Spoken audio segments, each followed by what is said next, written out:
Ang pagkakasakit ni Hezekiah. Ikadalawampung kabanata. Nang panahong iyon, nagkasakit si Hezekiah na halos ikamatay niya. Pumunta sa kanya si Propeta Isaias na anak ni Amos at sinabi, "Sinabi ng Panginoon na magbilin ka na sa sambahayan mo, dahil hindi ka nagagaling. Mamamatay ka na." Nang marinig ito ni Hezekiah, humarap siya sa dingding at nanalangin sa Panginoon. Sinabi niya, "Panginoon, alalahanin po ninyo kung papaano ako namuhay ng tapat at buong pusong naglingkod sa inyo, at kung papaano ako gumawa ng mabuti sa paningin ninyo." At umiyak siya ng husto. Nang hindi pa nakakaalis si Isaiah sa gitna ng bulwagan ng palasyo, sinabi sa kanya ng Panginoon, "Bumalik ka kay Hezekiah na pinuno ng mga mamamayan ko, at sabihin mo ito. Ito ang sinasabi ng Panginoon, ang Diyos ng ninuno mong si David. Narinig ko ang panalangin mo, at nakita ko ang mga luha mo, kaya pagagalingin kita. Sa ikatlong araw mula ngayon, makakabangon ka na, at makakapunta ka sa templo ng Panginoon. Dadagdagan ko pa ng 15 taon ang buhay mo. Ililigtas kita at ang lungsod na ito sa kamay ng hari ng Assyria. Iingatan ko ang lungsod na ito para sa karangalan ko, at dahil kay David na aking lingkod." Sinabi ni Isaiah sa mga utusan ni Haring Hezekiah, natapalan nila ang namamagang bukol nito ng dinurog na igos. Ginawa nga nila ito, at gumaling siya.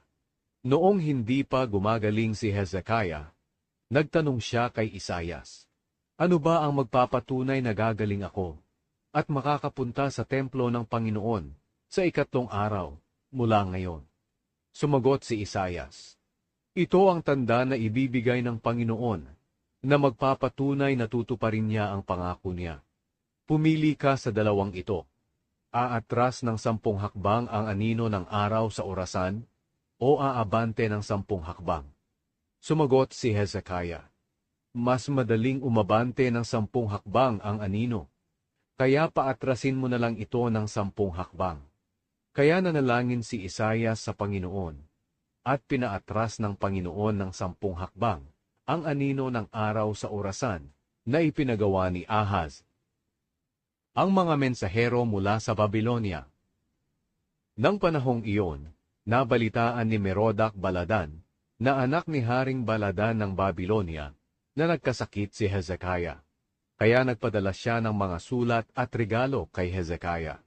Malugod na tinanggap ni Hezekiah ang mga sugo, at ipinakita niya sa mga ito ang lahat ng mga bagay sa taguan ng kayamanan niya, ang mga pilak, ginto, sangkap, magagandang uri ng langis, mga armas, at ang iba pa niyang mga kayamanan.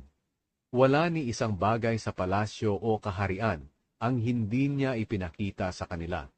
Samantala, pumunta si Propeta Isaias kay Haring Hezekiah at nagtanong, "Saan ba nanggaling ang mga taong iyan? At ano ang kailangan nila?" Sumagot si Hezekiah, "Nanggaling sila sa malayong lugar, sa Babylonia." Nagtanong pa ang propeta, "Ano ang nakita nila sa palasyo mo?" Sumagot si Hezekiah, "Nakita nila ang lahat ng bagay sa palasyo ko. Wala kahit isa sa mga kayamanan ko ang hindi ko ipinakita sa kanila." Pagkatapos sinabi ni Isaias kay Hezekiah, "Pakinggan mo ang mensahe ng Panginoon. Darating ang panahon na dadalhin sa Babylonia ang lahat ng kayamanan sa palasyo mo, pati ang lahat ng naipon ng mga ninuno mo na nariyan pa hanggang ngayon. Walang matitira," sabi ng Panginoon. "At ang iba sa mga susunod na lahi mo ay bibihagin at magiging alipin sa palasyo ng hari ng Babylonia." Ang akala ni Hezekiah ay hindi pa mangyayari iyon, kundi magiging mapayapa at walang panganib sa kapanahunan niya. Kaya sinabi niya kay Isaias, "Maganda ang mensaheng iyon ng Panginoon na sinabi mo sa akin." Ang katapusan ng paghahari ni Hezekiah. Ang iba pang salaysay tungkol sa paghahari ni Hezekiah at lahat ng ginawa niya at pagtatagumpay, pati ang pagpapagawa niya ng imbakan ng tubig at dinadaluyan ito papunta sa lungsod, ay nakasulat sa aklat ng kasaysayan ng mga hari ng Huda. Nang mamatay si Hezekiah, ang anak niyang si Manase ang pumalit sa kanya bilang hari.